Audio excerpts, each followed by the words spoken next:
بسم اللہ الرحمن الرحیم۔ السلام علیکم ورحمۃ اللہ وبرکاتہ۔ حضرت ابو ہریرہ رضی اللہ تعالی عنہ کا قبول اسلام۔ حضرت ابو ہریرہ کا اصل خاندانی نام عبد شمس تھا۔ اسلام کے بعد حضور اکرم صلی اللہ علیہ وآلہ وسلم نے عمیر نام رکھا۔ وہ اپنی کنیت کی وجہ سے خود بیان کرتے ہیں کہ میں ایک ہرہ بلی پالے تھا۔ شب میں اس کو ایک درخت پر رکھتا تھا اور صبح کو جب بکریاں چرانے جاتا تو ساتھ لے لیتا اور اس کے ساتھ کھیلتا۔ لوگوں نے یہ غیر معمولی دلچسپی دیکھ کر مجھ کو ابو ہریرہ کہنا شروع کیا اور بعد میں یہ کنیت اتنی مشہور ہوئی کہ ان کے نام پر غالب آ گئی۔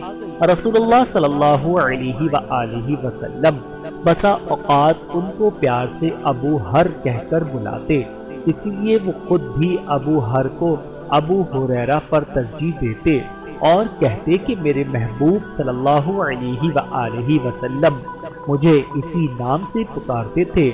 بچپن میں باپ کا سایہ سر سے اٹھ گیا تھا، اس لیے فقر و افلاح سے بچپن کے ساتھی بن گئے تھے۔ بصرہ بنت غزوان کے پاس محض روٹی کپڑے پر ملازم تھے اور خدمت یہ صفت تھی کہ جب وہ کہیں جانے لگتے تو یہ ننگے پاؤں دوڑتے ہوئے اس کی سواری کے ساتھ چلیں۔ اتفاق سے بعد میں یہی عورت اس کے نکاح میں آ گئی۔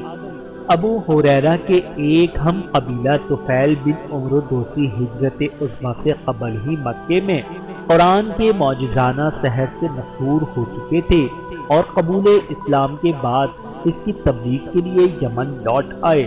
انہی کی کوششوں سے دوس میں اسلام پھیلا اور غزوہ خیبر کے زمانے میں یہ یمن کے اسی خاندانوں کو لے کر حضور اکرم صلی اللہ علیہ وآلہ وسلم کی خدمت بابرکت میں مدینہ حاضر ہوئے، لیکن آپ صلی اللہ علیہ وآلہ وسلم اس وقت خیبر میں تشریف رکھتے تھے، اس لیے یہ لوگ مدینے سے خیبر پہنچے۔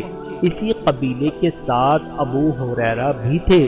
خیبر پہنچ کر حضور اکرم صلی اللہ علیہ وآلہ وسلم کے دستے مبارک پر مشرف اسلام ہوئے۔